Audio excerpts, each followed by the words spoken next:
vous invite à tourner avec nous. Tourner avec nous dans Nombre, chapitre 20.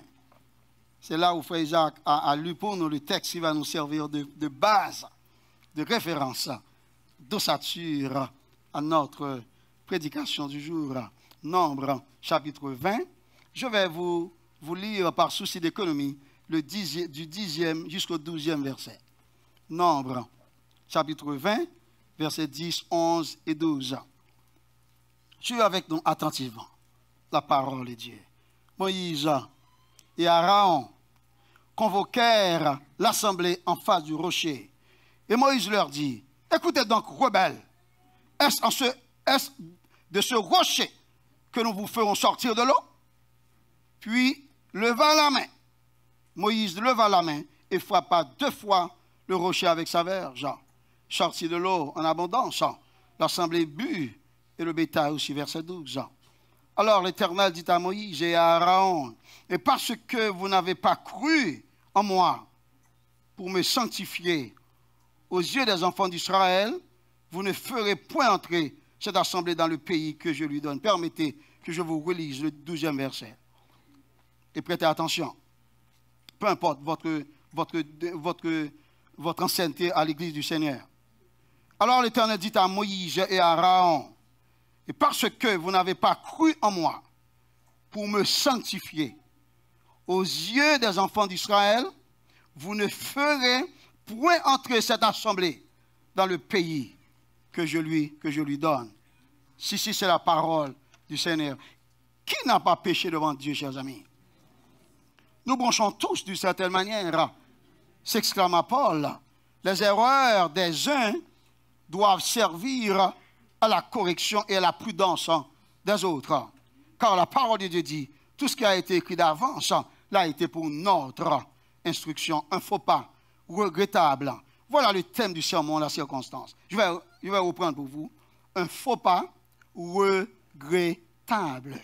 Voilà le thème du sermon, la circonstance. Comment comprendre ce faux pas regrettable? Question à laquelle va répondre le texte biblique de référence en faisant ressortir 4 approches qui ont été adoptées ou mises en exergue dans le désert. 4 approches qui ont été mises en exergue dans le désert. La première approche est que le problème a été soulevé. Très important, chers amis. Un faux pas, mais c'est important. Mais la première approche, dans le désert, le problème a été soulevé. C'est Nombre, chapitre 20, les 5 premiers versets. Tournez avec nous. Nombre, chapitre 20, les 5 premiers versets.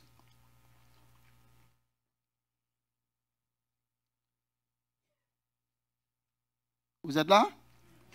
Je vais lire à partir du verset 2.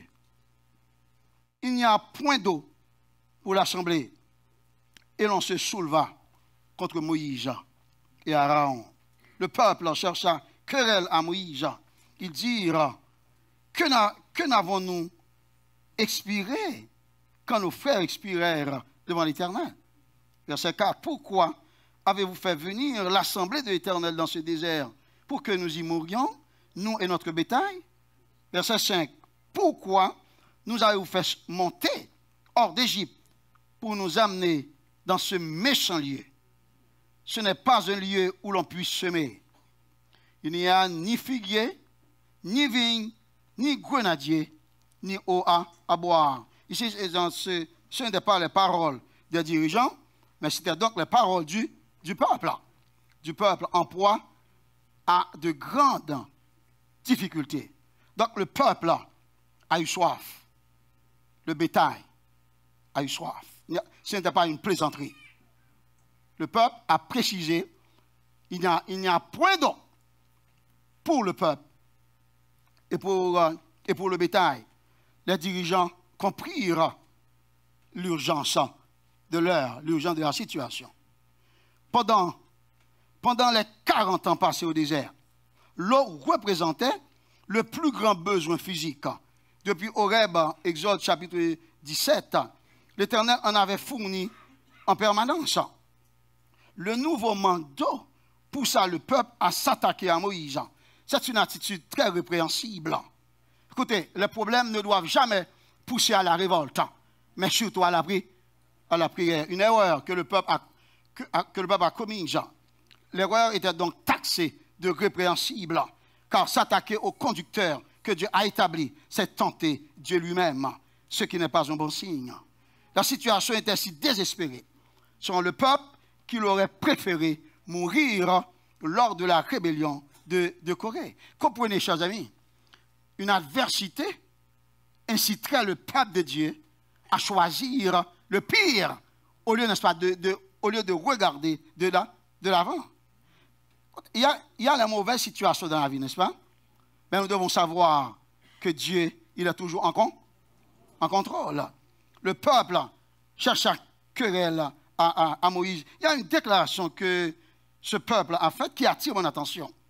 Le peuple a précisé pourquoi vous nous avez fait monter hors d'Égypte.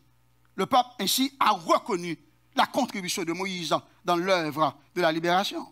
Pourquoi nous avez-vous fait monter hors d'Égypte pour nous amener dans ce méchant lieu? Des reproches ardents à Moïse. Ce n'est pas un lieu où l'on puisse semer. Ça veut dire que notre subsistance ne dépend pas de nous parce que nous ne pouvons absolument rien produire. Ce n'est pas un lieu où on puisse semer. Le peuple continue pour dire, il n'y a ni figuier, ni vigne, ni grenadier, ni d'eau à boire. Non seulement se pose le problème de subsistance, le peuple aussi doit savoir que dans le désert, la dépendance prévaudrait. Puisqu'on ne peut rien faire pour prendre soin de nous, donc nous devons, n'est-ce pas, braquer notre regard sur Dieu. Et cela en plaçant toute notre confiance dans le Seigneur. Frères et sœurs, comprenez que l'expérience du désert était donc un temps d'épreuve, un lieu d'apprentissage pour notre éducation et la formation de nos caractères en tant que peuple de Dieu. Le peuple aussi a oublié que la décision de conduire ce peuple-là dans le désert, ce n'était pas la prérogative de Moïse. Mais qui était Moïse pour choisir quelle voie, pour choisir où conduire le peuple après l'œuvre libératrice, ou bien l'œuvre de la libération. Donc cette prérogative était l'œuvre de Dieu. Mais taxer ce lieu de méchant, c'est adresser des reproches à Dieu. C'est un acte de non-appréciation pour l'œuvre que Dieu a accomplie en faveur de ce peuple-là. Le peuple continue pour dire, écoutez, ici, nous ne pouvons pas vivre ici. Donc, en tant que dirigeant, faites quelque chose. Parce que la vie est invivable dans ce lieu-là. Des paroles sévères. Mais écoutez, chers amis, les problèmes, aussi perplexes qu'ils puissent être, ne vont pas perdurer. Leur temps est limité. Dieu dit, écoutez, vous aurez des tribulations dans le monde. Vous aurez une tribulation de 10 jours. Donc, la limite est établie. Nous ne sommes pas condamnés à passer notre vie dans la misère ou dans l'adversité. Non, nous ne sommes pas un Dieu. Oui, Dieu, il crée aussi l'adversité, mais il crée aussi la prospérité. Dieu ne nous a pas appelés à vivre seulement dans la crasse ou bien dans la misère. Ce n'est pas ce Dieu que servait le peuple d'Israël. Ce n'est pas ce Dieu que nous servons aujourd'hui. Quand Dieu nous appelle, il saura prendre soin de ses enfants. D'ailleurs, quand l'Éternel envoie, il pourvoit. C'est notre Dieu. Il faut qu'il y ait des problèmes pour que nous ayons, n'est-ce pas, des témoignages. Donc, sans problème, il n'y aurait pas de témoignage. Quelqu'un, n'est-ce pas, qui vit seulement sur des roses. Quand il vit comme quelqu'un d'autre pleurer, il pourrait même ne pas savoir qu'est-ce qui se passe. Parce que lui, il n'a jamais expérimenté l'adversité. Nul ne se connaît tant qu'il n'a pas souffert. Frère, mais la souffrance fait partie de la vie. Et quand Dieu attire la souffrance, ce n'est pas pour nous avilir, mais c'est pour nous maintenir dans sa proximité. Dieu n'oublie jamais ses enfants. Il peut choisir de nous punir, dépendamment de la gravité de nos actions, mais même en nous punissant, il fait grâce. C'est la raison pour laquelle la parole de Dieu dit, il ne nous traite pas selon nos péchés, il ne nous punit pas selon nos iniquités. Il y a un degré de la punition, mais teinté de compassion de Dieu. Frère, sois bien-aimé, peu importe ce que le monde nous réserve, Dieu doit être plus important pour nous, chers amis. Nous devons faire confiance à notre Dieu. Qu'aucun problème dans la vie ne nous fasse oublier les bontés de l'Éternel, les œuvres qu'il a accomplies parmi nous. Dans le psaume 106, le psalmiste a dit, ce peuple a eu une courte mémoire. Ce peuple a oublié les œuvres que Dieu a accomplies en sa faveur. Souvent, chers amis, nous sommes là, n'est-ce pas, pour déguster ce que Dieu fait pour nous de bon, n'est-ce pas? Mais quand Dieu attire l'adversité sur nous, mais quand Dieu nous permet d'expérimenter l'adversité, nous oublions ce que Dieu a déjà fait. Et nous nous complaisons, n'est-ce pas, à blâmer le Seigneur. Écoutez bien ceci. Dieu n'est pas notre professeur d'école. Dieu n'est pas notre voisin qui nous discrimine. Il est Dieu. Il est infaillible et irrépréhensible. Nous pouvons souffrir. Il ne faut jamais penser à blâmer Dieu. Dieu est irrépréhensible. Frères et sœurs bien-aimés, un faux pas regrettable. Si la première approche est que le problème a été soulevé, la deuxième approche, le problème est bien compris. Nombre, chapitre 20, le verset 6. Moïse et Aaron s'éloignèrent. Cela attire mon attention. Quand j'étais en train de préparer le sermon, Moïse et Aaron s'éloignèrent de l'Éternel. Ici, c'est l'unité décisionnelle dans le leadership. Ils s'éloignèrent pour aller à l'entrée de la tente d'assignation. C'est le lieu de rencontre, de l'entrée de la présence de Dieu. Ils tombèrent sur leur visage. C'est la dépendance divine dans le leadership. Et la gloire de Dieu leur apparut. C'est l'approbation divine pour le leadership. Vous comprenez, le peuple est en difficulté, mais les hommes que Dieu a placés pour diriger ce peuple, ces hommes ont eu l'approbation de Dieu. Frères et sœurs, mais quand vous dirigez, ne dirigez pas pour plaire au peuple sur lequel Dieu vous a établi. Vous devez diriger le peuple selon Dieu. Mais d'abord, il faut pour plaire à Dieu. Parce que certaines décisions que vous pourriez prendre, ces décisions-là pourront ne pas plaire au peuple. Il faut les prendre de toute manière. Parce que ces décisions-là plairont à Dieu. Il faut plaire à Dieu plutôt qu'aux hommes. Je suis bien-aimé, en difficulté ou pas, nous devons toujours choisir Dieu plutôt que toute autre forme de récompense, chers amis. Et comme par le passé, Moïse chercha conseil auprès de l'Éternel pour répondre aux attentes du peuple de Dieu.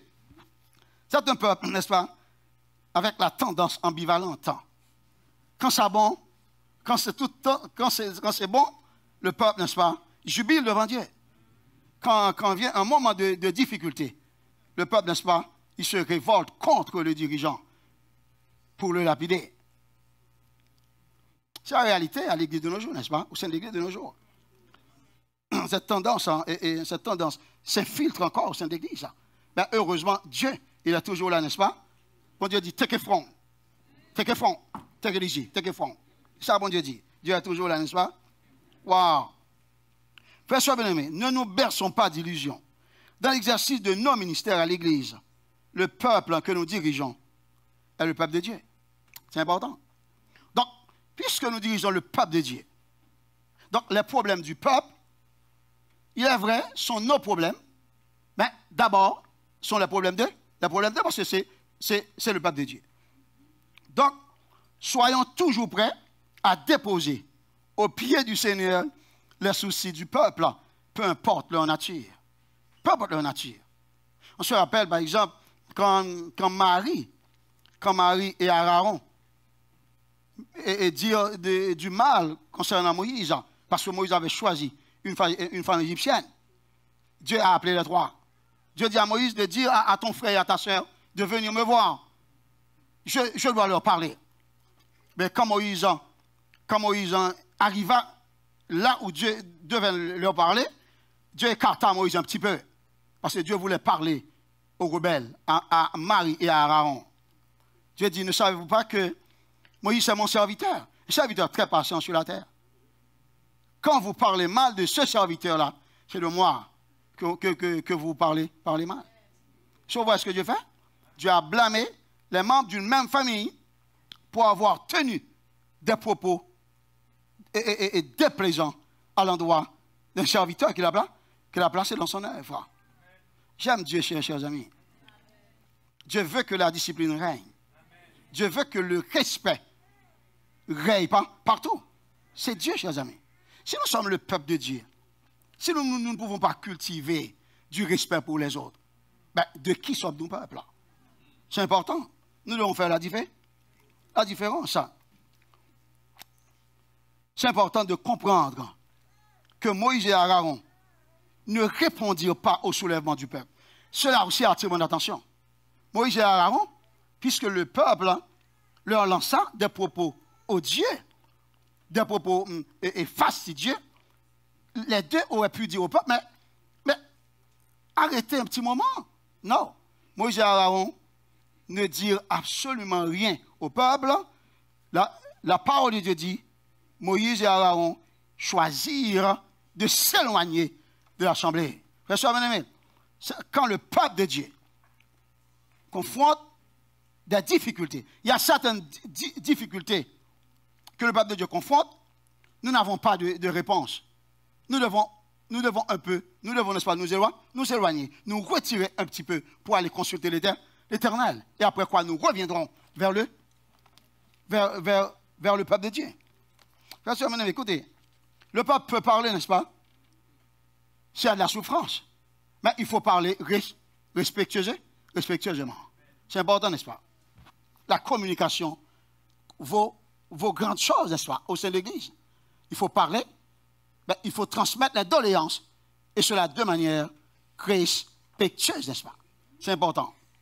Moïse et Aaron choisirent de s'éloigner. Bonne attitude, au bon moment, à la recherche de la bonne solution, pour la bonne cause, et cela au bon endroit.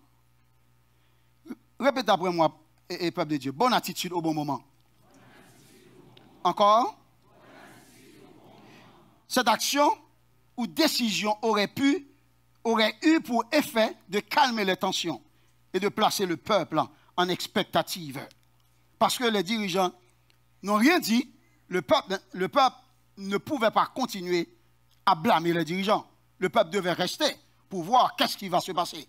Parce que les dirigeants s'éloignent un peu, n'est-ce pas, des murmures du peuple. Un problème urgent, chers amis, nécessite une attention urgente. Moïse et Aaron l'ont démontré cela avec promptitude. Tandis que c'est différent de nos jours. Ici, nous vivons, n'est-ce pas, dans un pays où quand on compose le 911, pour se rendre à l'hôpital, ce qui est drôle, c'est qu'arrivé là, on peut attendre pour longtemps avant de recevoir l'attention qu'il faut. Il semble que c'est l'urgence pour être transporté dans un lieu. Ce n'est pas l'urgence, n'est-ce pas, pour recevoir les soins nécessaires dans ce lieu. Donc ce système sanitaire est engorgé, mérite d'être désengorgé pour mieux répondre aux besoins populationnels. Moi qui vous parle, je fais des recherches sur ce domaine-là et je sais de quoi je parle. C'est un système engorgé, n'en déplaise aux professionnels de la santé. Ce que je dis est correct. En tout cas, c'est la réalité sur terre à laquelle nous devons tous composer. Moïse et Aaron comprirent le problème soulevé et donc la situation d'urgence dans laquelle se trouvait l'Assemblée de l'Éternel. Quand la pression est trop pesante pour nous à l'Église et dans la famille, n'oublions jamais de consulter l'Éternel, car c'est la porte à laquelle que nous devons frapper. La parole de Dieu dit, on ouvre à celui qui frappe. Quand vous avez des difficultés chez vous, vous ne comprenez pas le comportement de vos enfants. Vous ne comprenez même pas la direction que prendrait le foyer. Au travail, on vous rend la vie difficile. Consultez, si vous êtes enfant de Dieu, consultez l'Éternel. Évitez les querelles, évitez les bagarres, mais allez consulter l'Éternel. Et vous verrez la gloire de Dieu. Frères et sœurs bien-aimés, ne faisons jamais semblant que les problèmes soulevés ou rencontrés sont ou bien soient insignifiants. Il ne faut jamais faire ça. Ou bien négligeables. Sur le territoire de Dieu, il n'y a absolument rien soulevé par le peuple de Dieu qui soit négligeable. Non, il faut accorder une importance particulière à cela. Mais nous devons nous remettre à Dieu, nous devons tout remettre à Dieu, qui saura de quel bois faire flèche, ou bien comment s'y prendre. Frères et sœurs bien-aimés, ne gardons jamais les problèmes pour nous-mêmes. Consultez l'Éternel, comme Moïse et Aaron nous ont indiqué. Un faux pas regrettable. C'est la première approche, est que le problème a été soulevé. La deuxième approche, le problème est bien compris. La troisième approche, pour sa part, est que le problème a été pris en charge. Tournez avec nous dans Nombre, chapitre 20, le verset 7 et le verset 8. Tournez avec nous.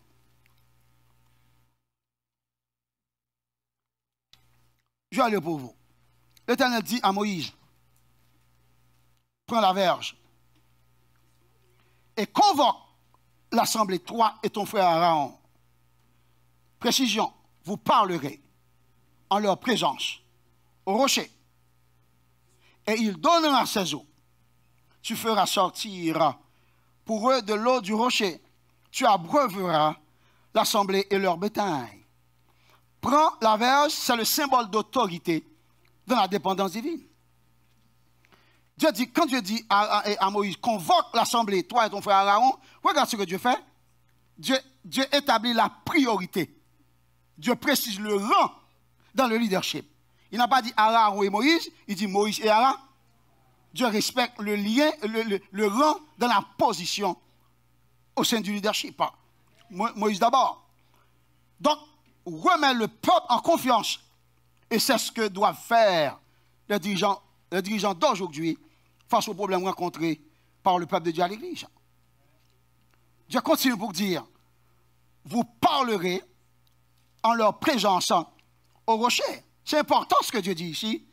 Et parce que l'assemblée était composée principalement des jeunes personnes.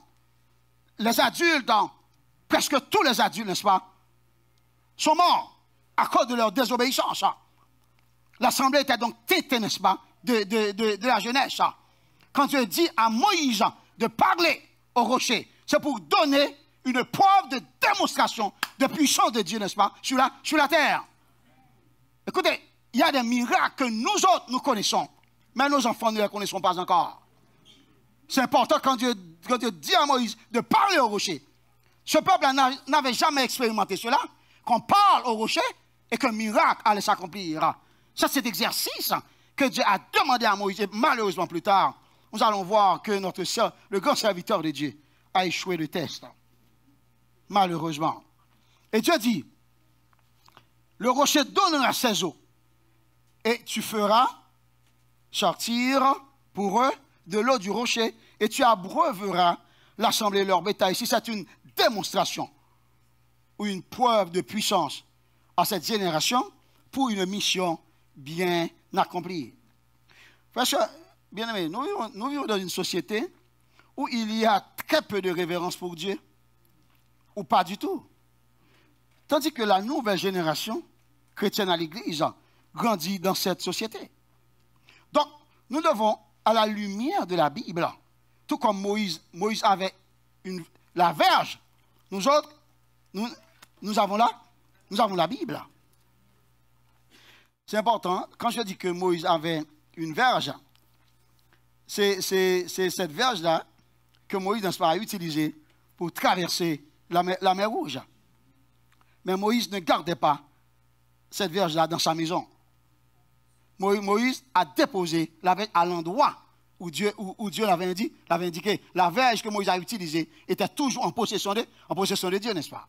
C'est la raison pour laquelle nous ne devons pas utiliser les objets sacrés à des fins non sacrées, n'est-ce pas? C'est important, n'est-ce pas? Avez-vous entendu ça? Donc, c'est exactement, Moïse avait la verge, mais nous autres, nous avons la Bible. Nous devons utiliser la Bible pour rappeler à cette génération qui va assurer la relève au sein de l'Église, nous devons rappeler à cette génération l'immanence de Dieu, que Dieu est près de nous. Aussi rappeler à la génération la bonté de Dieu, la puissance de Dieu, la fidélité et la providence de Dieu. C'est important, n'est-ce pas? Ainsi, avec l'aide de Dieu, chers amis, nous préparerons la relève à compter sur Dieu, et cela en toutes circonstances. Dieu a la solution à tous nos problèmes. Et même les problèmes non adressés à Dieu sont résolus par Dieu lui-même, dans sa grâce. Frère bien-aimé, écoutez, il y a un autre élément qui attire mon attention dans ce texte-là, en parlant de la prise en charge de ce problème-là. Vous voyez, bien avant que le peuple de Dieu eut soif, bien avant que le peuple expérimentât la soif dans le désert, le rocher était déjà là, n'est-ce pas? Vous comprenez ça? Soif, c'est que Dieu a fait la provision bien avant que le problème ne fasse, n'est-ce pas, son apparition. Ce n'est pas quand nous avons le problème que Dieu lui-même, il se fatigue pour trouver la réponse. La réponse est déjà là, n'est-ce pas? La provision ne suit pas le problème, mais la provision divine précède le problème. Ici, c'est l'acte providentiel de Dieu. Dieu agit de manière providentielle. Il fait la provision pour nous sortir de nos labyrinthes, de nos situations difficiles. Je pourrais bien que, n'est-ce pas, vous cherchiez, n'est-ce pas, des provisions de Dieu, vous avez des problèmes non encore résolus. Mais prenez courage, Dieu vous connaît. Le fait même que Dieu me fait vous parler de la sorte, c'est pour vous dire que vous n'êtes pas oubliés, chers amis. Dieu n'oublie personne. Ce n'est pas, n'est-ce pas, le dirigeant, le gestionnaire, n'est-ce pas, vous fatiguez, n'est-ce pas, pour être à son service. Mais quand vous êtes en difficulté, il vous dirait, bon, il ne vous a jamais connu. Bien, Dieu, il n'agirait jamais, jamais ainsi. C'est notre Dieu, chers amis. Nous devons servir le Seigneur, peu importe la situation qui prévaudrait. Dieu saura nous répondre, et cela en temps opportun. Un faux pas regrettable.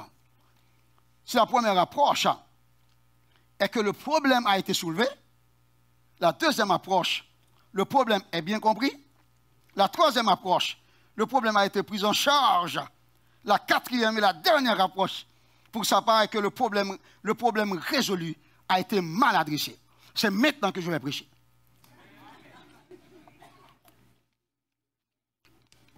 Laissez-moi reprendre cette transition pour vous. Ça vaut la peine, n'est-ce pas? La première approche, c'est que le problème a été soulevé.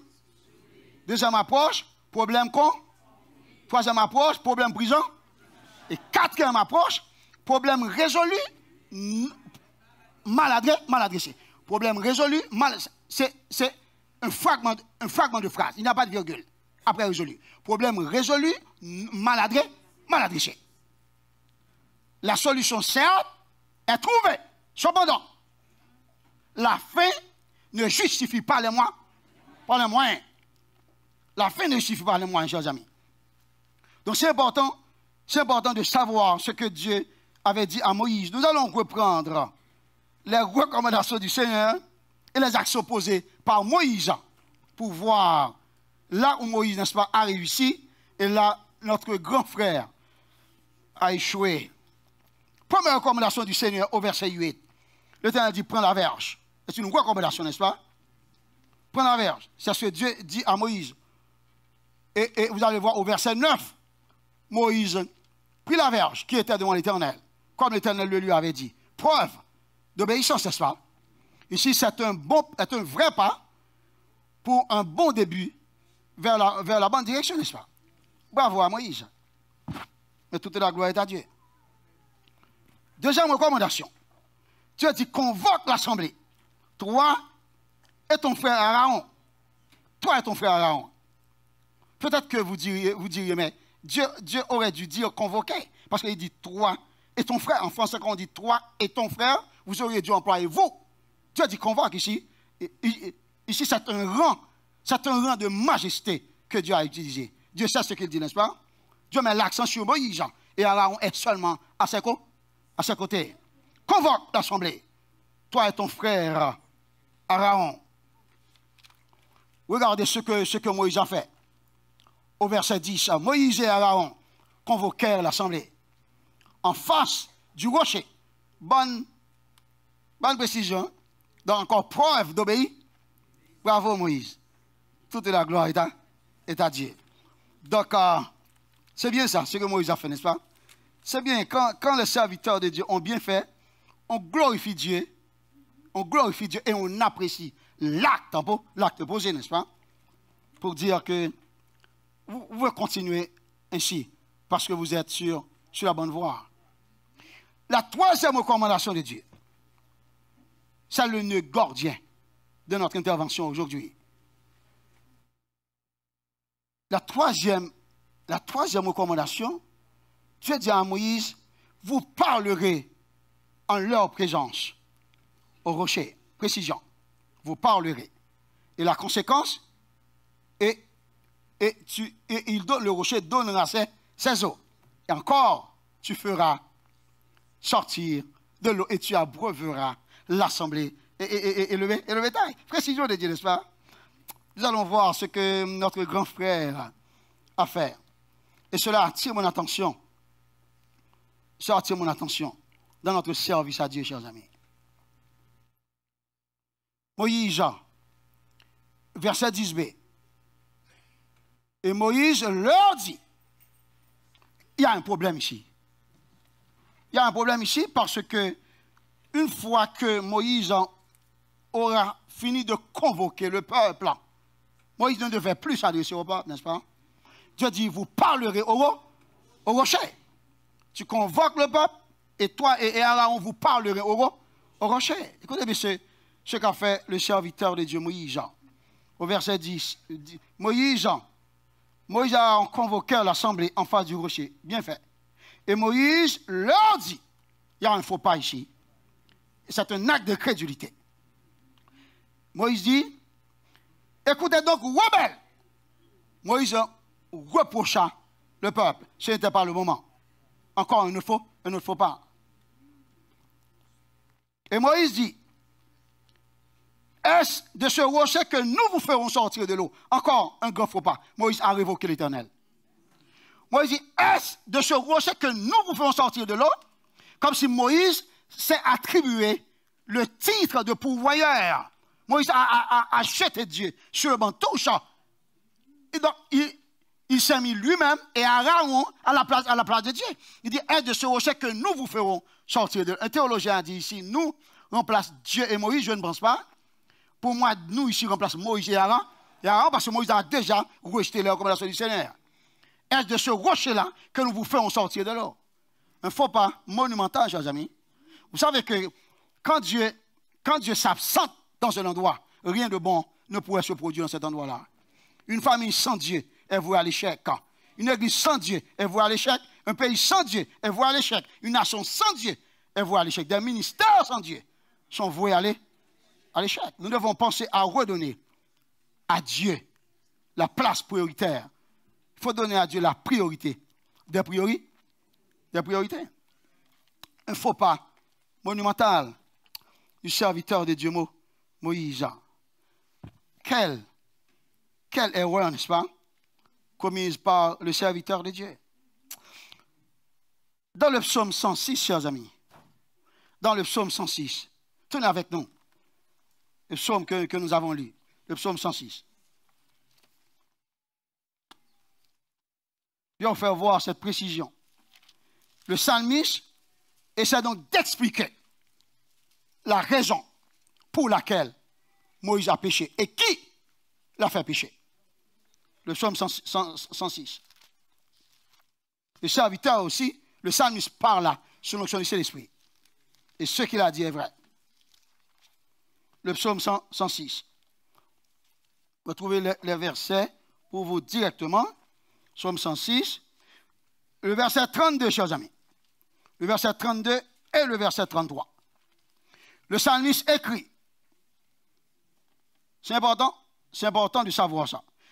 Parlant des enfants d'Israël, le psalmiste dit, ils irritèrent l'Éternel près des eaux de Mériba, parce que le peuple contesta avec l'Éternel.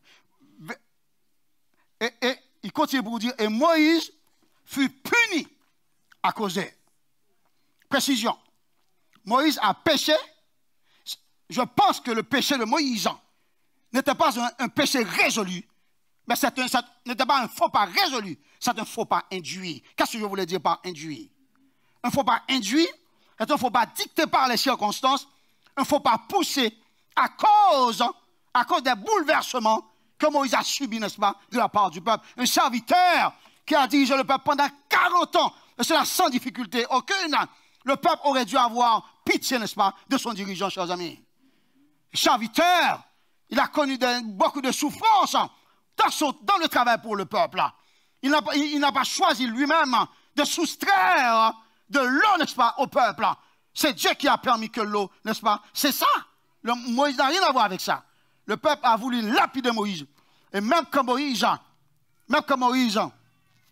s'est rendu auprès de Dieu, au retour, écoutez, cette mémoire-là, ce souvenir a poussé Moïse à pécher. Vous allez voir la conclusion que je vais faire.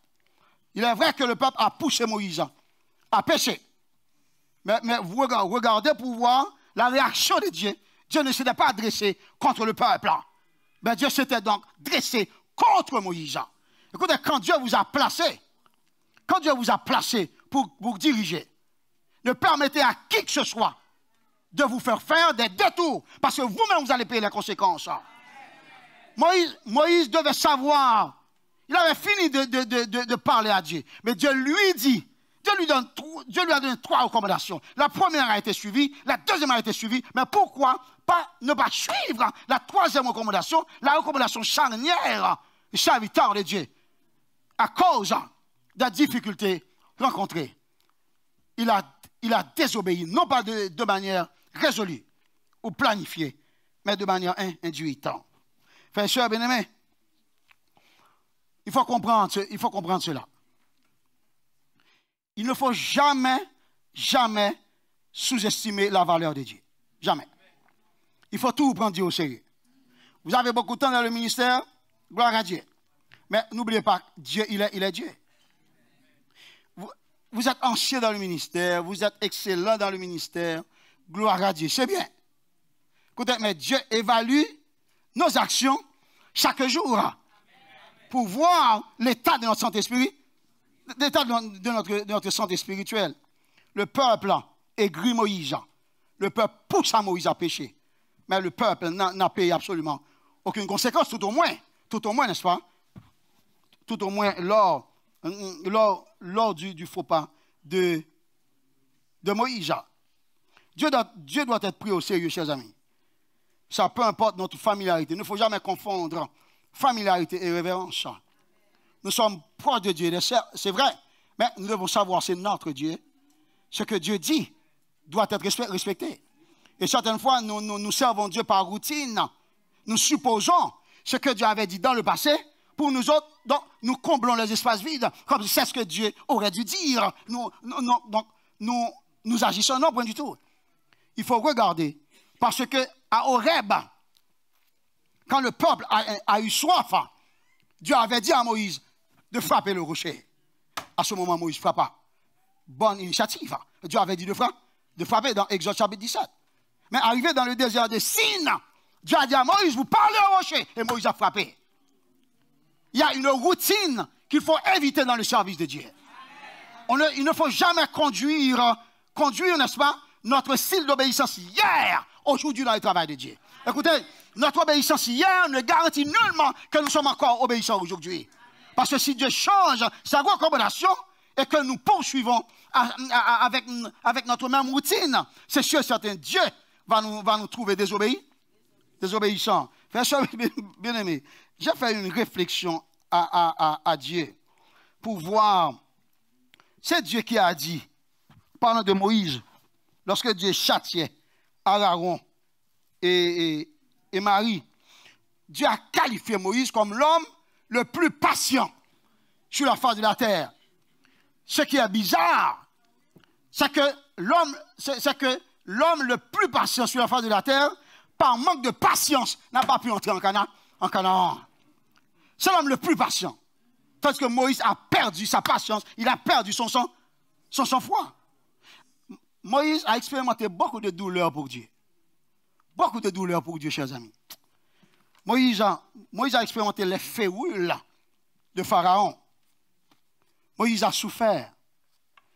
Moïse il est même arrivé à un certain point à accorder peu d'importance à sa famille pour se consacrer à l'œuvre de Dieu, au point que je dois dire, mais Mais l'œuvre est trop grande pour toi. Tu ne pourras pas tout faire toi-même. Tu puniras ta famille, le peuple de Dieu. Tu vas choisir des hommes qualifiés pour t'aider, n'est-ce pas, à avancer avec l'œuvre du Seigneur. Le serviteur de Dieu, il a reçu, n'est-ce pas, sa recommandation de son beau-père. C'est bien, n'est-ce pas? C'est bien de suivre les recommandations. Peu importe, les gens qui nous font des recommandations, pour que les recommandations soient salutaires, nous devons les mettre en application pour la gloire de Dieu.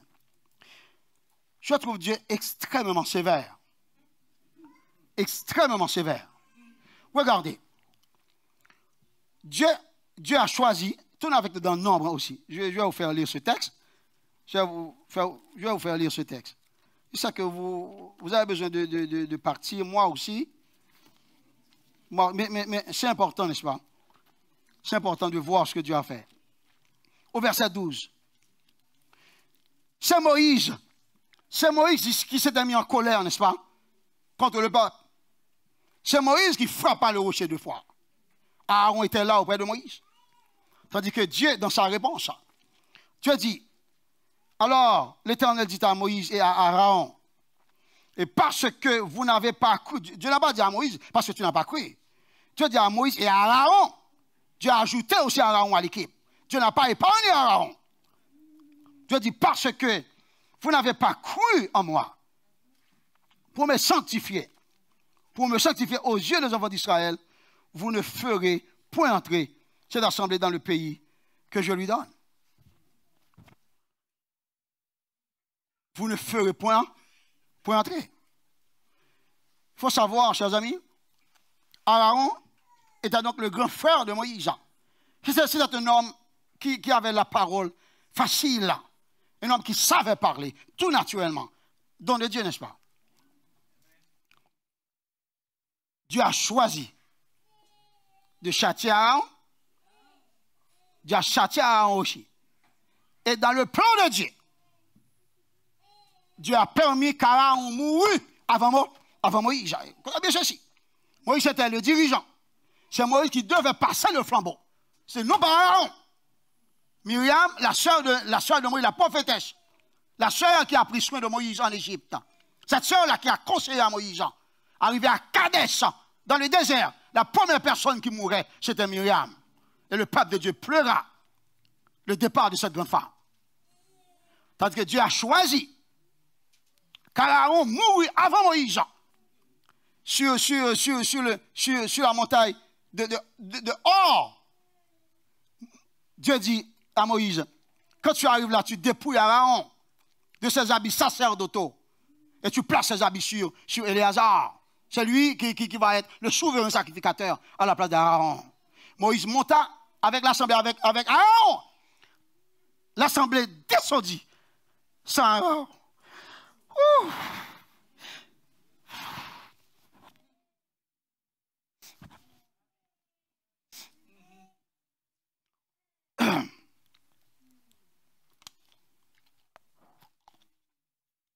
C'est la volonté de Dieu. La volonté de Dieu est Dieu, chers amis. Aaron, il n'est pas retourné avec l'assemblée. Il fut enterré sur la montagne. Et quand Moïse descendit avec le peuple, tourne avec nous dans Deutéronome, le dernier texte qu'on va lire. Deutéronome chapitre 3. Moïse sollicita une faveur de l'Éternel. Deutéronome chapitre 3, du verset 23 jusqu'au verset 26. Le dernier texte qu'on va lire. Moïse demanda à l'Éternel une faveur spéciale pour entrer dans la terre promise. Après sa confession. En ce temps-là, est-ce que vous êtes à Deutéronome chapitre 3? Verset 23. En ce temps-là, j'implorai la miséricorde de l'Éternel en disant, Seigneur éternel, tu as commencé à montrer à ton serviteur ta grandeur et ta main puissante. Car quel Dieu y a-t-il au ciel et sur la terre qui puisse imiter tes œuvres et tes refaits? Laisse-moi passer, je te prie. Laisse-moi voir ce beau pays de l'autre côté du Jourdain, ces belles montagnes et le Liban. Mais l'Éternel s'irrita contre moi à cause de vous. Et il ne m'écouta point. L'Éternel me dit, c'est assez, ne me parle plus de cette affaire. Frère, sois bien-aimé. Dieu dit, ne me parle plus de cette affaire. Je vais dire cette partie en créole, chers amis. Tenez bien. Nous sommes capables dans le ministère. Nous avons servi mon Dieu. Nous avons conseillé de défis devant mon Dieu qui ne pas jamais régler. Peut-être, pas jamais qu'on si son faux pas nous fait, qui est irréversible, chers amis. Il ne faut pas qu'on fait, mon Dieu, pardonnez-vous, mais mon Dieu, il faut payer les conséquences, chers amis. De la même manière, Adam et Ève, ils avaient péché dans le jardin et Dieu les a expulsés, chers amis. Moïse, un grand serviteur de Dieu. Parce que le péché de Moïse était public. Le peuple ne savait même pas ce que Dieu avait dit à Moïse. Parce que Moïse et Aaron s'éloignèrent pour aller devant Dieu. Ce que Dieu avait dit à Moïse et Aaron était privé entre Moïse et Aaron et Dieu. Le peuple ne savait pas. Mais l'action de Moïse, sans doute, n'a pas étonné le peuple. Parce que le peuple ne savait pas le standard que Dieu a établi. Parce que Dieu dit, parce que vous n'avez pas sanctifié le peuple. Frère, soyez bien-aimés, c'est grave. C'est grave quand un membre d'église pêche. Et c'est encore plus grave quand un conducteur pêche, chers amis. La conséquence est plus lourde. Vous voyez, Moïse a péché. Moïse a péché. Moïse n'a pas suivi la recommandation du Seigneur. Moïse devait parler au rocher pour que l'eau sorte. Moïse frappa, mais Dieu laisse quand même l'eau sortir. Écoutez, bon Dieu, pas besoin de faire assembler, payer prix quand leader fait mauvais pas. Bon Dieu, quittez le peuple à boire de l'eau parce que le peuple a soif. Bon Dieu, quittez bête surtout, boire de l'eau. Et puis il joint avec Moïse. Frère, soyez bien aimé. Écoutez, vous voyez que la décision de Dieu était arrêtée. Dieu dit à Moïse, ne me parle plus de cette affaire. Bon Dieu montait sous mon avec Moïse. Il a permis que Moïse, n'est-ce pas, explore, contempla de loin la terre promise. Mais ne permit pas à Moïse d'y entrer. Satan sait quand nous nous mettons en colère. Mais il ne sait pas, n'est-ce pas, quand nous nous repentons, chers amis. Dans l'épître de Jude, Satan est allé réclamer le corps de Moïse. Parce qu'il dit, Moïse t'était désobéi, mon Dieu. Jude dit non. Moïse t'est repenti. Et puis même, l'archange, Jude rapportait que l'archange Michel dit non. Moïse s'était donc repenti.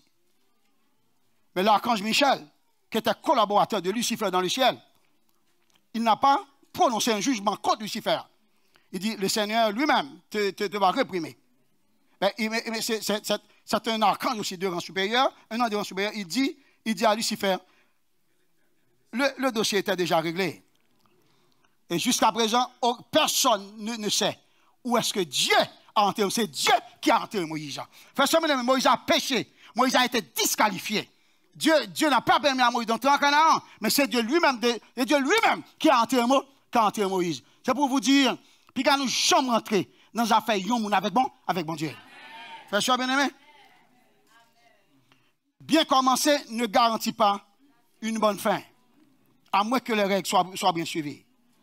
En toute chose, il faut considérer la fin. C'est la fin qui couronne l'œuvre. Une vie d'obéissance dans le passé ne garantit pas toujours que nous allons être toujours obéissants. Un seul faux pas, comme Moïse pendant 40 ans, un seul faux pas, l'a disqualifié. Un seul faux pas pourrait nous causer du regret pour le reste de nos jours, même quand nous sommes pardonnés. Les faux pas ne sont pas gratuits devant Dieu, chers amis. Ils coûtent cher. Un faux pas regrettable. Le thème que nous avons développé pour vous en 4 approches. Première approche, problème soulevé. Deuxième approche, problème compris. Troisième approche, problème prison. Et quatrième approche, problème résolu, mal adressé. Ne confondons jamais, chers amis. Ne confondons jamais popularité et révérence. Ne confondons jamais prospérité et révérence. Ne confondons jamais exploit dans le ministère et révérence. Ne confondons non plus familiarité et révérence, ni position et révérence. Apprenons tous à servir le Seigneur selon sa volonté.